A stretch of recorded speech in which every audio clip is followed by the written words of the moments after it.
my name is Mrs. Jyoti. So we are in lesson number 5. Okay, what is lesson 5? Our beautiful country, India.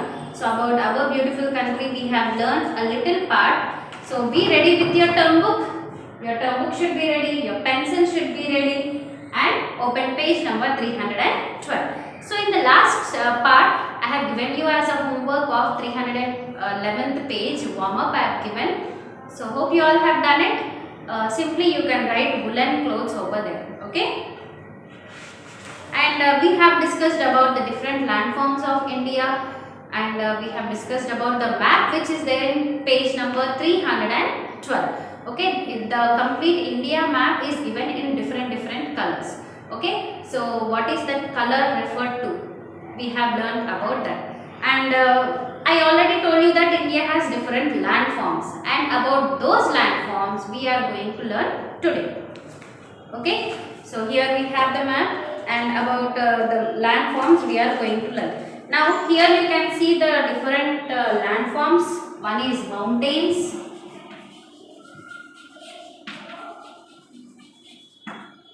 Okay, so the green colored headings I am reading. One is mountains, and what is the next one? Plains. Plains. Then turn the page.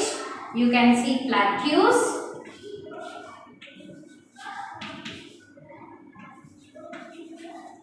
Then deserts. Then coastal plains.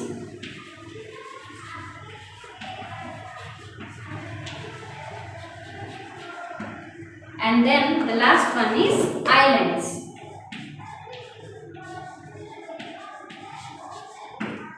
So these are the different landforms of India: mountains, plains, plateaus, deserts, coastal plains and islands. So about each and everything we are going to learn. What are mountains, what are plateaus, what are plains, what are islands, what are coastal areas. About this we are going to learn. Okay. So page number 312. Page number 312, mountains. So the first topic is about mountains. A mountain is the highest landform on the surface of the earth. So about all the landforms, the mountain are the highest landforms. That is, on a plain surface the land grows at a certain height. You know about mountains, they grow in this way. Yes. So whenever you are small, you have drawn the pictures also of mountains. Yes. So on a flat surface there is a huge land, and that is called as a mountain. In the northern region of India lies the Great Himalayan mountain range. It is the highest mountain range in the world.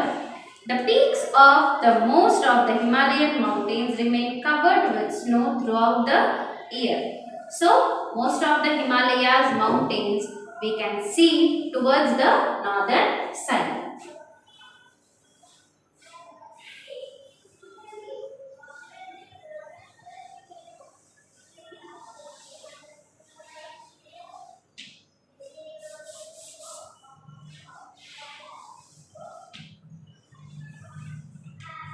Okay, so if this is the India, this is the north, this is south, this is east, and this is west. So where can we find the mountains? We can find the mountains one beside the other. One beside the other we can find it towards the northern side. So this complete place that is covered with the mountains. And if you see the mountains over there, they are very high. So you can see the highest mountain peak over there. Now in the class there are so many people, and who is the highest among them?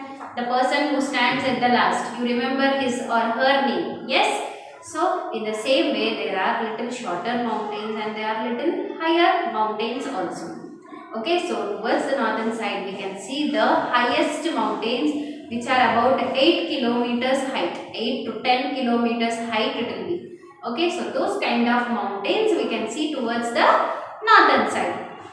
And towards the northern side, whatever mountains are there, they are completely filled with snow. You know very well what is snow. The white colored crystallized one which falls from the sky is called as snow. So whereas there is lot of snowfall over there throughout the year, that is from January till December. So there will be complete snowfall. The mountains are covered with snow over there. And the climate over there is very cool. The climate of this region is extremely cold. So Mount Everest on the Nepal-China border is the highest peak of the Himalayas as well as in the world. So the famous valleys of Kashmir and Kulu Manali are located in this range. So here you can see towards the northern side you can see the highest mountain range, and it is very cold over there. It's very cool, and you can see Kulu Manali over there. So Kulu Manali is located here, and here you can see the Jammu and Kashmir. So they are the tourist places. So during summer season people visit those places because here we have extreme hot climate.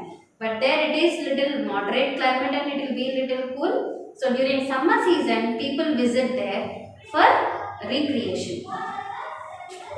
And Mount Everest is on the Nepal-China border. So the highest mountain peak among all the mountains, the highest one. So who is the tallest one among your class?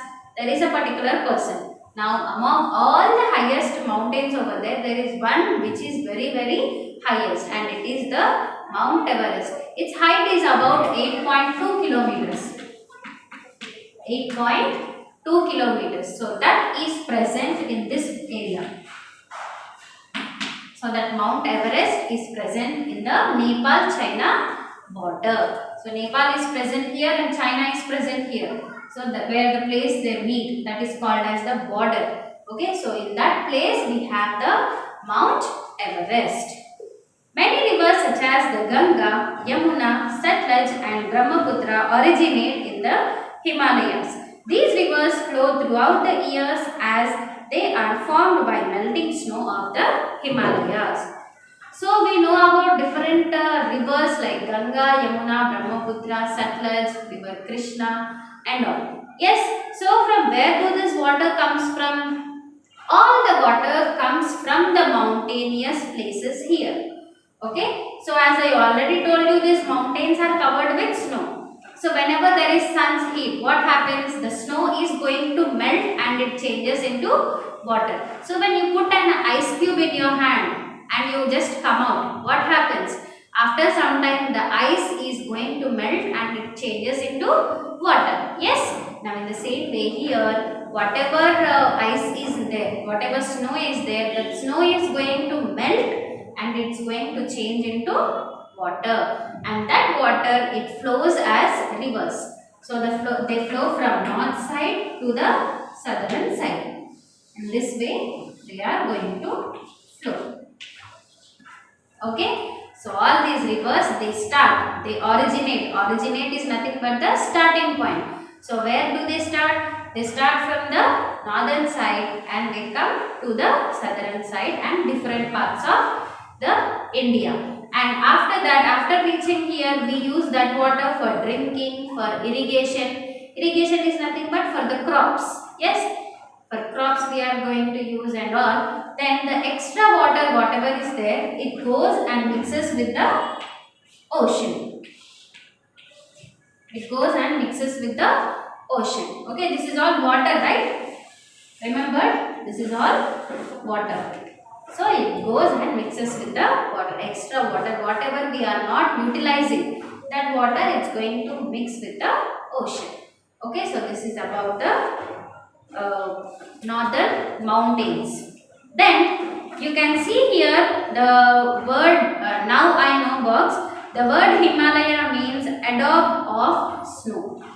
That's nothing but a peak of snow. Okay, Himalayas means nothing but it is like a ball of snow or a peak of snow. Then the next one is the plains. So about mountains we have learned. Next moving on to plains.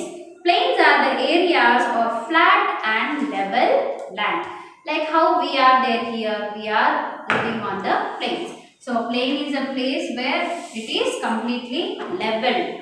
Okay, there won't be any mountains or hills. So the Great Plains of India or the northern plains lie to the southern south of the Himalayas. Summers are hot and the winters are cold in this region. So wherever this plains are present, so plains are present in this part and towards the this part, that is exactly below the Himalayas. So in these places the winters are very cool and the summers are very hot. So in these places what happens, the winters are cool and the summers are hot. Many rivers such as Ganga, Yamuna, Indus, Satluj flow through the northern plains. These rivers have made the land fertile and rich. Many crops are grown here, therefore this region is densely populated. The river Ganga and Indus flow through the northern plains, therefore these plains are also called as Indo-Gangetic plains. So you can see here there is lot of flow of rivers here like Ganga, Yamuna, Indus and Satluj.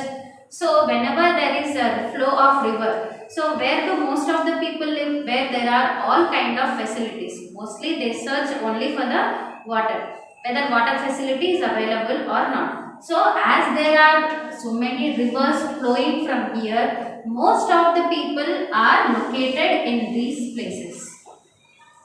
Most of the people are, they live in these places because here the land is flat and you can see there are so much of water over there, so you can grow the crops. If it is a hilly area, you cannot grow all kind of crops. Okay, if the mountain is like this or hills are like this smaller one, so you cannot grow all kind of crops on such type of land. Yes, so as the land is flat over here, people they started living here and it is densely populated. So what is meaning of densely populated? That is, it is like overcrowded. That is, so many people over there they are going to live. If you see a normal village and Hyderabad, so in a normal village there will be around 2 to 3,000 of people. Yes, so there is very less population. But whereas if you see Hyderabad, there are so many number of people around. There are like 15 to 20 lakh of people they live in Hyderabad. Whereas a small village if you take, it is very less populated. So the people over here, if we compare to different parts of India, the people who live in this middle part are little more. And why do they live here only more? Because there is flow of river, they can grow many crops over there. Yes, and the people, this particular part towards the northern side where Ganga is going to flow, that particular part is also called as Indo-Gangetic plain. It is called as Indo-Gangetic plain because two rivers are going to flow here, Indus and Ganga. So this particular place we call it as Indo-Gangetic plain. Many important cities like Delhi, Kanpur, Jaipur, Varanasi, Patna and Kolkata are located in this regions towards the northern plains. So northern plains, here so many cities like Delhi, Kolkata, Patna. So all these main cities are located towards this northern plains. So that is about the plains. So about mountains we have learned and we have learned about the plains. Then, moving to plateaus. So, what are plateaus? What are the plateaus? A plateau is a flat land which is higher than its surrounding. It is also known as a tableland as it has a flat top like a table. The southern part of the land is a plateau. So, if you take the India,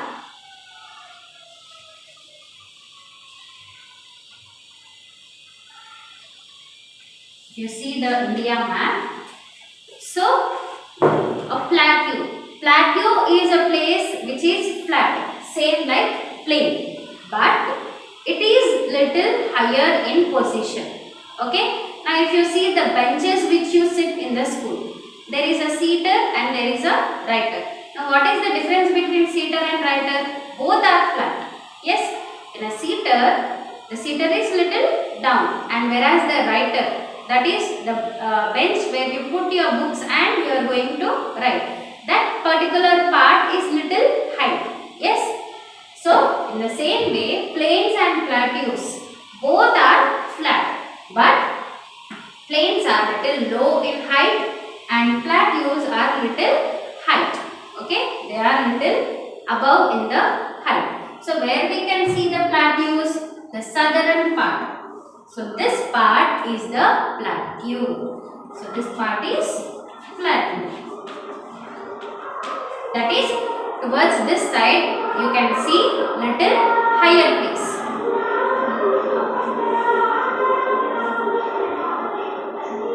So towards the southern side you can see a plateau where the land is little height. Okay.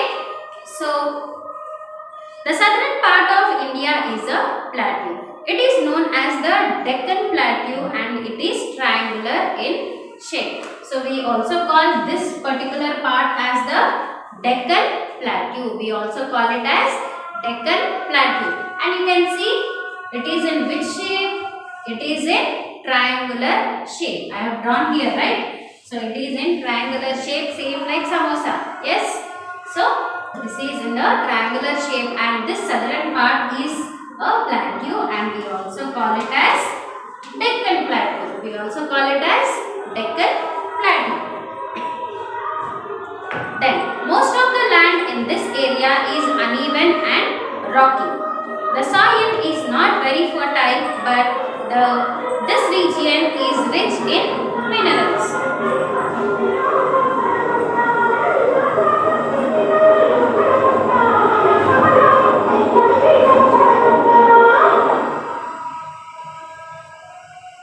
So most of the land in this region is uneven and rocky. So uneven in the sense it is flat but it is not even.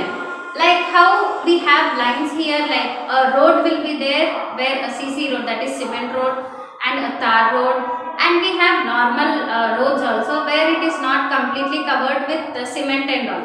So how a normal like CC road will be there and how a normal road which is not covered with cement, how it's going to be? Both are flat but it is little uneven. Okay, there will be rocks and all, everything will be there. So even the place over the Deccan Plateau is also like that. It is uneven. It is uneven and there are, you can see, so many rocks over here. So the soil is not very fertile but this region is rich in minerals. Okay, what are minerals? The content which is available from inside the ground, like petrol, diesel and gold, mica, coal.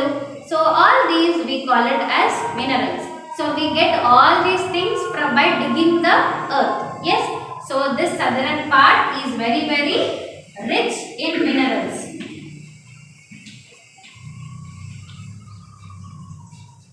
It's very rich in minerals but this soil is not fertile. Fertile in the sense it is not suitable to grow the crops. It's not suitable to grow all kind of crops.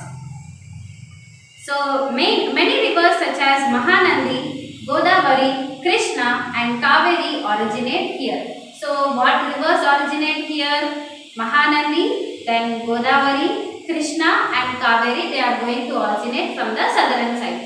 And what rivers originate from the northern side? We have learnt in mountains like Ganga, Indus, Satluj and all, they originate from the northern side. Then Godavari and Krishna, these all they originate from the southern side. So these rivers depend on rainwater.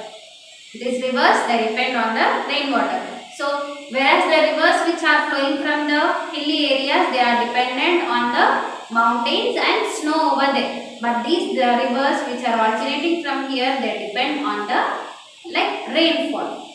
So Kerala, Karnataka, Maharashtra, Andhra Pradesh, Telangana and Chhattisgarh, Orissa and Tamil Nadu are the states that lie in the Deccan Plateau. So this triangular part we call it as Deccan Plateau, and we also live in the Deccan Plateau. Andhra Pradesh, Tamil Nadu, Kerala. So all these are the places which lie towards the Deccan Plateau.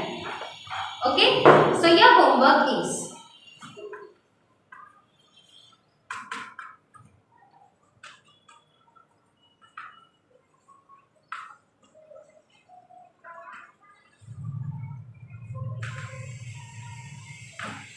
so you have to write a short note on mountains. Okay, you have learnt about mountains. Go through the lesson once again. Read about the paragraph of mountains. Write about 5 to 10 lines. Okay, what you know, you write it in your own words. Okay, so today we have learnt about mountains. We have learnt about plains. We have learnt about plateaus. In the next session, we are going to learn the remaining 3 and we are going to finish the objective part also. Thank you. We'll meet in the next session.